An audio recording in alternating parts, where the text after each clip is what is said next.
So that's basically that. That's the inception of the show. I'll say a little bit about what the show is about. The show is just Saw 2004. It's the original movie as a musical. That's what we're doing. We do make references to the other Saw movies, of course. Oh, and by the way, I don't think I said, the show opened October 1st. We started the preview September 16th. It's running every Saturday and Sunday. Saturdays at 11 p.m., Sundays at 5 p.m. We are on this weekend. We're sold out on Sunday, but not tomorrow. There's a few seats left tomorrow. At 11 o'clock, we're on West 45th Street next to Smackeries. We're right past Moulin Rouge on 45th and 9th, between 8th and 9th. Yeah, so that's mainly what that's about. The show was a very exciting piece to begin because, of course, when I called my sister and said, Zoe, could we write this? She said, absolutely. And my sister said to me, Cooper, they're really not. They're in love. And I was like, no, Zoe, come on. No, that can't be right. And so I rewatched it again and I went, oh my God, the two guys actually cared for each other in this bathroom. Oh my goodness. And in 2004, this wasn't something that was talked about. It was probably just an underlining text in the movie. And we didn't think, we thought, okay, well, she threw a few gay jokes in. I went, okay, great. And then the music and lyricist went to town with it and we ended up doing it. And we were like, oh my God, what do we have? And what is this saying about love and what that means and what that can be across the world? And what does that mean? Because homosexuality was not something that was accepted in 2004, let alone bisexuality, which is what we discovered was being done here, or at least touched on. And so we were so excited about that. So with that being said, we moved forward with the out-of-town tryout, and it basically took off, and it sold out every day, and the word of mouth was outrageous. We couldn't believe it. We out-of-town tried it in Philadelphia, in Center City at the Adrian Theater, which was a great place to do it last October. And then we moved off Broadway this year. And with most of our team being part of the LGBTQIA+ community, we were like, there's a real story to be told here. Because a lot of us remember 2004 when it wasn't okay to be who you are and love who you are. And at that point, gay marriage wasn't even ratified as being legal in this country. So we've come a long way, but there's still a long way to go. So in the show, we do deal with a lot of complex issues. We deal with these two bisexual men, Lawrence Gordon, who's our Danny Durr, and Adam, James Lynch, who are both clearly bisexual. And in our story, Adam is more comfortable with his bisexuality, and Gordon is more closeted and suffers with how much do I let that part of myself out of the closet? How much do I let myself just pass because I can? And I want to be perfect and have that perfect life and have that 1950s American dream everybody sold us on as kids. So he really struggles with that, his love for this other human being and his attraction to him. And it is actual love. It's not just lust. There are moments where you're like, that's clearly lust. But there are moments where hey, there's something really much deeper there. And that goes way beyond just lust. Then on top of that, we're able to explore gender fluidity and what that means through our wonderful actress, Jill here, because she plays Amanda, she plays Jigsaw, she plays John Kramer, she plays Billy, she plays everybody, really except Zepp. These two men also cover Zepp. Yes, but yeah, so we actually spent time exploring with Billy. He starts in that wonderful, husky, what I have termed in our rehearsal process a monster voice, which is the voice we're all familiar with from the movie. And he switches back and forth where that will come into their songs, and I will use they for Billy. I think it's, I would say that Billy, if I had to gender Billy, would be a he, they. And they actually go back and forth from this beautiful mezzo-soprano singing voice, and we established this straight off the bat from their first number, to that monster voice coming through on certain words and certain accents when they sing. Now, when they talk, they sit in that monster voice that we're all familiar with, but the singing is where I feel Billy gets to truly show all of their colors and really express themselves. Because if you're familiar with musicals, in a musical, when someone sings, it's because for one of two reasons. Usually either the emotion is so strong that it goes beyond what you could simply say, or it's something that's going to move the whole plot forward. But in ours, our writers were very deep, and a lot of times it was because the emotion was so strong. Now, with these characters, it's so much more of a complex relationship than just being bisexual, and what does that mean in 2004? There's also a power dynamic in this couple. You know, Lawrence Gordon never really followed his heart. And when he sees Adam, he's like, oh, whoa, I mean, I wish I could kind of be like that and talk about orgies and peanut butter. Come see the show if you want to know more details about that. But it's so much fun, and again, watching the movies, I love horror films. Happy Friday the 13th. Woo! So when I found I submitted, I was an understudy for the Philly tryout, and it's so much fun, and even rehearsals, we got to really explore and have fun.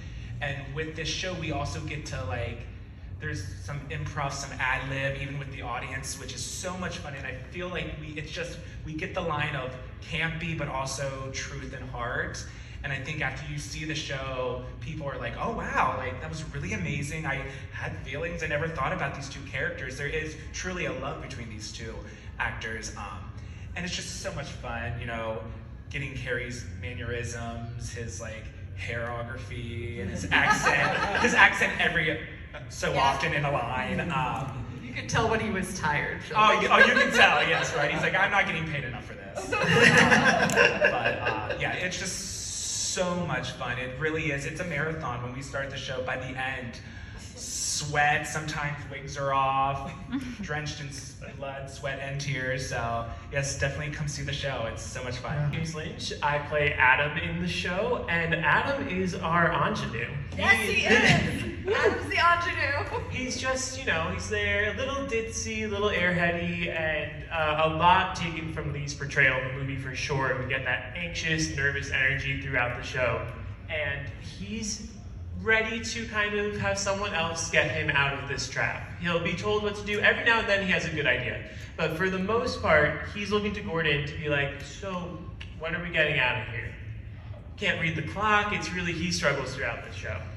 I also have the distinct pleasure to portray Diana, Gordon's daughter, which is just one of my favorite parts of the show, the Diana Alley scenes.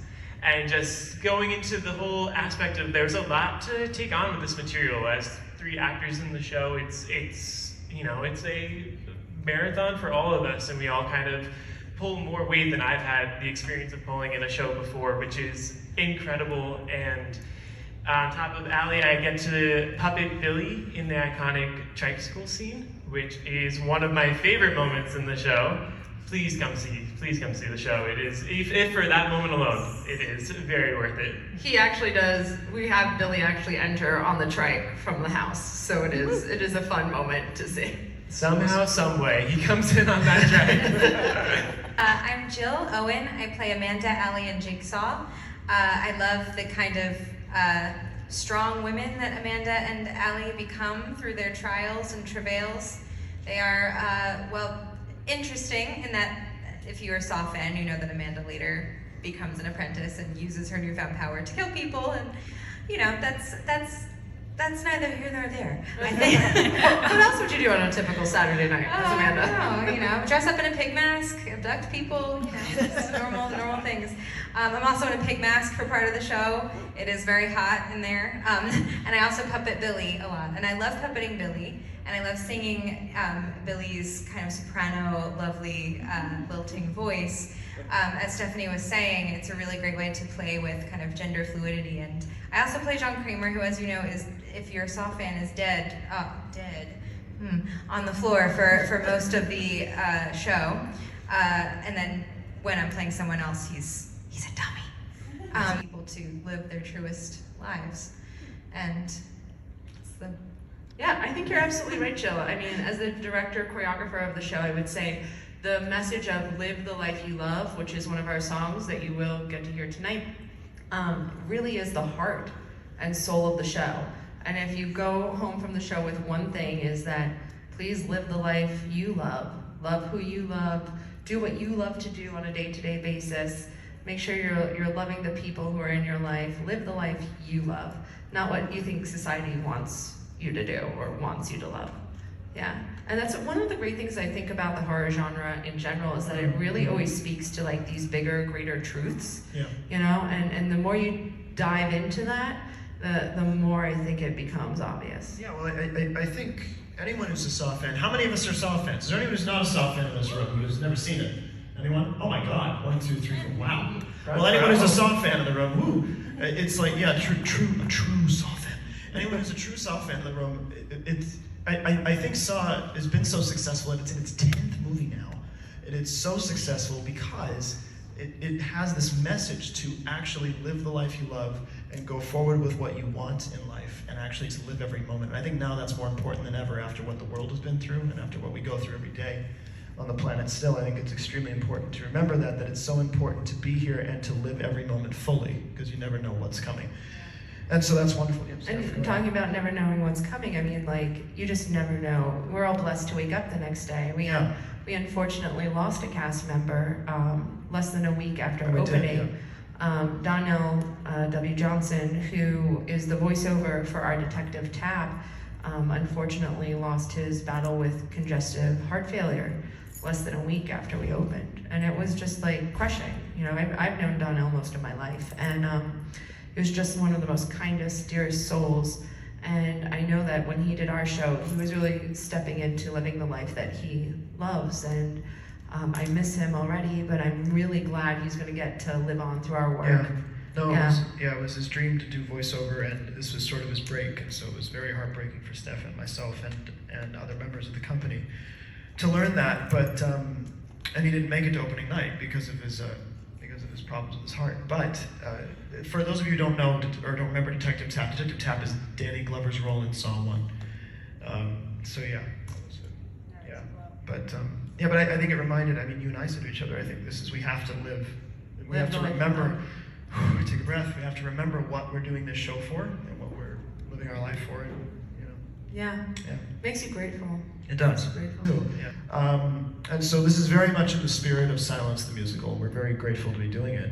But I think to the question of why put horror in musical theater, and the actor's going to say something about this. I think that I believe. I mean, if you look back, of course, Shakespeare. But like, if you look into horror on stage, I think with Sweeney Todd and all these things, I think that the stakes, obviously, if you're doing a show about events in life, the stakes have to be extremely, extremely high. And I think what better to have on stage than to have the stakes of what goes on in horror be something that's the events of what's happening on stage. Well, yeah, it becomes life and death stakes. Right. And if you've ever taken an acting class or a creative writing class, they're always talking about like what's at stake, what's your life and death thing that your characters are fighting for. And I think with horror, not only that, but like we were talking about, allows you to explore these like macro conversations in a way that is more palatable somehow through violence. Yeah. Because it becomes a little bit more like understood. Yeah. Because there is so much more at stake. Yeah. Danny, James, and Jill, do you have any No, I thoughts on that? definitely agree. I think I love horror films because I always think of like empathy, like I feel for them, and then that's why I love musicals, because I feel for these characters. And when I grew up, I listened to like Sweeney Todd, Little Shop of Horrors. Yeah. Even one of my favorite shows, I love Pippin, and like when they're literally like trying for him to like kill himself, and then for me it just makes, when I'm like scared, like then it helps me think of like I'm gonna sing now, and I can relate to that. Great. And I think something that works so well in our show is the transition from horror into musical comedy. Because, I mean, we don't have any jump scares. You will not be scared. You should not be scared coming to see our show. And I think that the spectrum of genres from horror to comedy are so polar opposites, but somehow we kind of put that mirror right in between, and we can reflect back to our characters are terrified. That puppet scares the daylights out of me every night. But scares your mother too. Yes, my mother is terrified of the puppet. The happy Billy that we've mentioned. Shout out to DJ Rosenberg. Yeah. But it's kind of, actually I don't have anything more to say. No, that's great. That's great. Jill? Yeah, I love the immediacy of it. You're in the theater, you're watching this happen in real time. They are right in front of you. Their predicament is happening right there.